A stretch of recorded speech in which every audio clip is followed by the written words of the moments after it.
murakomeye. Murakoze ku nkuru n'ivyigwa bigenda biraca ngaha, ingene bakora ibintu vyo mu mushatsi.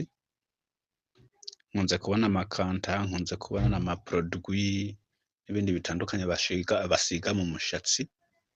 Mugabo bimwe bimwe ugiye gutohoza, usanga amaherezo yavyo birangira imishatsi itanguye kuvungagurika, abandi igacikagurika, canke ugasanga imishatsi ntigifise ubukomezi nk'ubwo yahorana muri karemano kayo. Rero kuri bashiki n'abadamu bacu, umuntu yoba azi amaproduit y'abazungu twoza turirinda kubera tutazi ivyo akozwemwo, yodufashisha kubandanya nyene yagura ibintu kama bishobora kugira imishatsi neza, ikirabura, ikaziga, ikareka kubenja, hanyuma kandi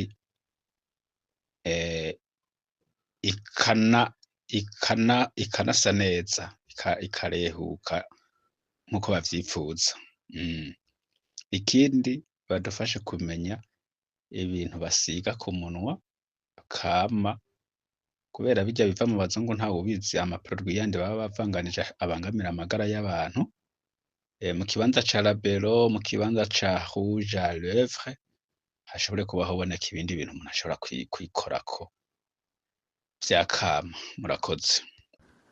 Mwaramutse, reka dusome ibi biceka akarongo kuri uyu mutama avuze ati turangire abamama bacu ibintu bo kwisiga. Turaraba akarorero k'uyu umwamikazi Elizabeth wo mu Bwongereza, umwiraburekazi, ibyo yakoresha. Hanyuma turabona ngaha handitse ngo Elizabeth was 25 years old at her accession. Ati rero igihe yashobora kuvuga aya majambo yarafise imyaka 25. She was tall and very slender with a teeny waist, small bosom, and beautiful long fingered hands, which it pleased her vanity to display to advantage in a variety of affected poses. Batubwira ko yari umuntu muto afise intoki zirezire, afise umubiri muto akaba na muremure. Rero batubwira she had a swarthy olive complexion. Ati yari umuntu yirabura kandi afise akayobe, like that of her mother. Ati nkuko nyina nawe yari umwirabure. All tough, she made a habit of whitening it with a lotion made up of eggs whites. Ati rero naho byari biruko yagerageza kugira urukoba inzobe irengeje akoresheje ibintu bikozwe muri ibijya bintu vyera vyo mu magi, hapana kajya kantu k'umuhondo, vyera, bijya bintu vyera. Hanyuma poured eggshell and poppy seeds, bilax and alum,